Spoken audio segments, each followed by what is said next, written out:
राधे राधे। हम सरिता है, ये पूनम है। पूनम सरिता संगीत में था सबको स्वागत बाटे। आज हम तोरे सबके बीच में करवा चौथ के गीत लेके आई है। करवा चौथ 10 तारीख क्या है ये बतावत है तो सबके सब जने ज़्यादा से ज़्यादा सुनत जाओ। अगर अच्छा लगे तो तुम सब सुन के सीखत जाओ, गावत जाओ और कमेंट में बतावत जाओ। और ज़्यादा कुछ ना बोलब, डायरेक्ट गाना सुनाई, आप सब जने सुनत जाए, इंजॉय करत जाए। बस इससे ज़्यादा कुछ ना बोलब, कुल तो सब ऊपर छोड़ दिए थे जो तार सब मन करे हम करत जाओ। बनल रहे नैहरवा मैया, बनल रहे ससुरवा, बनल रहे नैहरवा मैया, बनल रहे ससुरवा। ऐसन बर तू दिहु मोरी मैया, साजल रहे से नूरवा। ऐसन बर तू दिहु मोरी मैया, साजल रहे से नूरवा। नैहरे में मांगी भाई से भतीजवा, ससुरे में छोटका देवरवा। नैहरे में मांगी भाई से भतीजवा, ससुरे में छोटका देवरवा। ऐसन बर तू दिहु मोरी मैया, साजल रहे से नूरवा।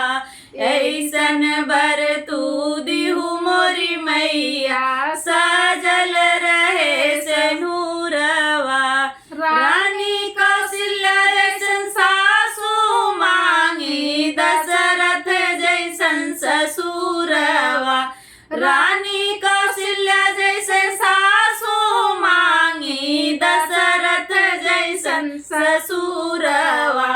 ऐसन बर तू दिहु मोरी मैया, साजल रहे से नूरवा।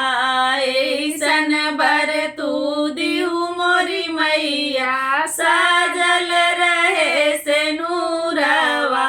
लव कुश ऐसन ललनवा मांगी, सुंदर सजन वरदानवा। लव कुश ऐसन ललनवा मांगी, सुंदर सजन वरदानवा। ऐसन वर तू दिहु मोरी मैया, साजल रहे से नूरवा। ऐसन वर तू दिहु मोरी मैया, साजल रहे से नूरवा। हमरी अरजिया तो सुन मोरी मैया, पूरा करऊं अरमानवा। हमरी पुकरिया तो सुन मोरी मैया, पूरा करऊं अरमानवा। निस दिन करबई तोहरा पूजनवा, बैठी करब सुमिरनवा। निस दिन करबई तोहरा पूजनवा, बैठी करब सुमिरनवा। ऐसन बर तू दिहु मोरी मैया, साजल रहे से नूरवा।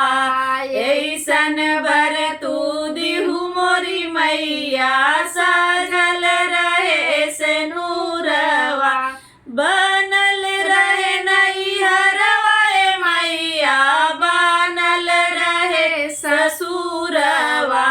बनल रहे नैहरवा मैया, बनल रहे ससुरवा। ऐसन बर तू दिहु मोरी मैया,